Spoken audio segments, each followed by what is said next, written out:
प्रांगण में मेरे समक्ष बैठे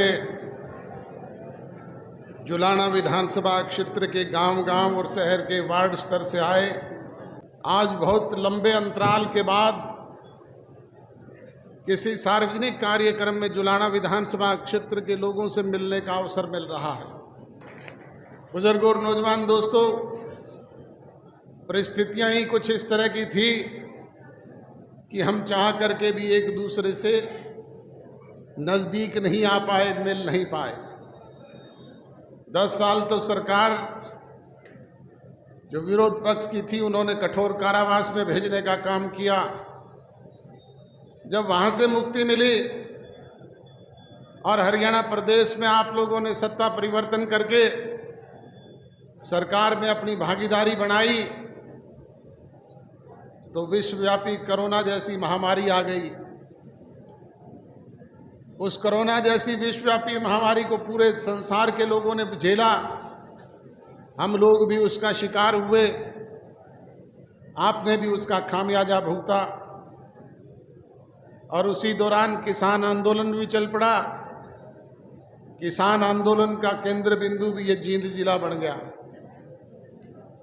बुजुर्गों और नौजवान दोस्तों, इस वजह से 2 वर्ष लगातार सरकार के इस कार्यकाल में भी चाह करके भी हम एक दूसरे के संपर्क में नहीं आ पाए। और इसका अगर सबसे ज़्यादा खामियाजा किसी को भुगतना पड़ा तो वो हमारे कार्यकर्ताओं को, आप लोगों को, स्थानीय वोटर्स को, ग्रामीण अंचल में बसने वाले लोगों को, क्योंकि उनको एक उम्मीद हुई थी 15 साल के बाद सत्ता में आपकी हिस्सेदारी हुई थी। आप लोगों ने सोचा था विकास का पहिया तेज गति से घूमेगा, हमारी समस्याओं का निदान होगा, बच्चों को रोजगार मिलेगा, दूसरी समस्याओं से भी हमें मुक्ति मिलेगी। परंतु जैसा मैंने बताया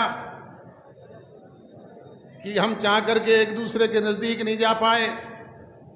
जब तक जनप्रतिनिधि जनता के बीच में बैठ करके उनकी समस्याओं को सुने नहीं, समझे नहीं, जाने नहीं, तब तक उनका समाधान भी संभव नहीं हो पाता है।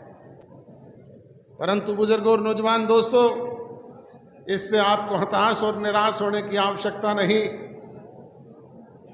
आपका जो कोर कसर कमी कोताही इस 2 साल की रही है, आगामी 3.25 साल का अरसा भी आपका बाकी है।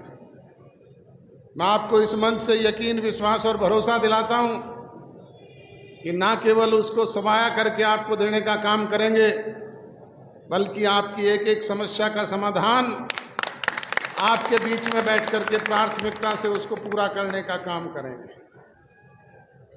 आपकी लंबे समय से जो मांग है कि जुलाना सब डिवीज़न बने, मैं आपको यकीन, विश्वास और भरोसा दिलाता हूं कि अगली बार जब हम मिलेंगे तो उसके उद्घाटन के अवसर पर ही आपको मिलेंगे। मैं आपको इस मंच से विश्वास और भरोसा दिलाता हूं कि ना तो किसी खेत में 6 महीने के बाद हम पानी खड़ा रहने देंगे और ना ही किसी खेत को सूखा रहने देंगे। सरकार ने ये परियोजना बनाई है और इसे जल्दी से जल्दी आपके बीच में लागू करने का काम करेंगे।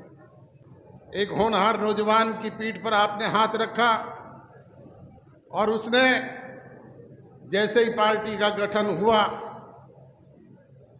सब कुछ तो पुरानी पार्टी के पास था, 3 चुनाव लगातार झेले। पहले लोकसभा के चुनाव आए, फिर जींद का उपचुनाव आया और फिर आपके असेंबली के चुनाव आए। परंतु आप लोगों का प्यार, सहयोग, स्नेह और आशीर्वाद था, ना केवल उनका डट कर के मुकाबला करने का काम किया, बल्कि पार्टी की छवि को निखारने का काम किया। और आपके सहयोग से 10 विधायक अमरजीत जैसे चुन करके असेंबली में आपने जो भेजे, इसकी बदौलत आप राजभाग के मालिक बने। देखा था आपने किसान आंदोलन के दौरान सिर्फ लोग एक ही बात कहते थे, दुष्यंत चौटाला इस्तीफा दे दे, दुष्यंत चौटाला इस्तीफा दे दे। अरे इस्तीफा तो सिमरनजीत कौर ने भी दिया था, कुछ हासिल हुआ क्या?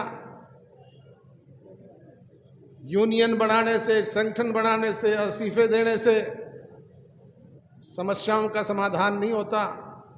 समाधान होता है राज से, और राज तब होता है जब आपकी उसमें भागीदारी हो। राज में भागीदारी नहीं रहेगी तो समस्याओं का समाधान कैसे होगा? और फिर दुष्यंत चौटाला इस्तीफा क्यों दे दे? जिन्होंने कानून बनाया था उनसे इस्तीफे मांगो, जो कानून लागू करने की बात करते थे उनसे इस्तीफे मांगो। उनकी तो नहीं, बस एक रट लगाई हुई थी, दुष्यंत इस्तीफा देते। दुष्यंत इस्तीफा दे करके घर बैठ जाता तो कोई समस्या का समाधान होता क्या? बुजुर्ग और नौजवान दोस्तों, इसलिए जरूरी है कि ताकत के बलबूते पर राज में अपनी हिस्सेदारी रखने का काम करें। आज उस राज की बदौलत ही आपकी इन छोटी मोटी समस्याओं का समाधान होता है। ये मेरी आपसे गुजारिश और विनती है कि आपने जिस तरीके से पार्टी को 10 विधायक चुन करके थोड़े से समय में दिए और 17.5% वोट हरियाणा प्रदेश में देने का काम किया, संगठन के बलबूते पर मिशन 19 2024 में उस 17.5% को 51% में तब्दील करने का काम करेंगे। और जब आप 51% में तब्दील करने का काम करेंगे तो फिर ये मेरे कहने और बताने की आवश्यकता नहीं, फिर इन समस्याओं से आप लोगों को जूझना नहीं पड़ेगा। घर बैठे आपकी समस्याओं का निदान करने का काम हम लोग करेंगे।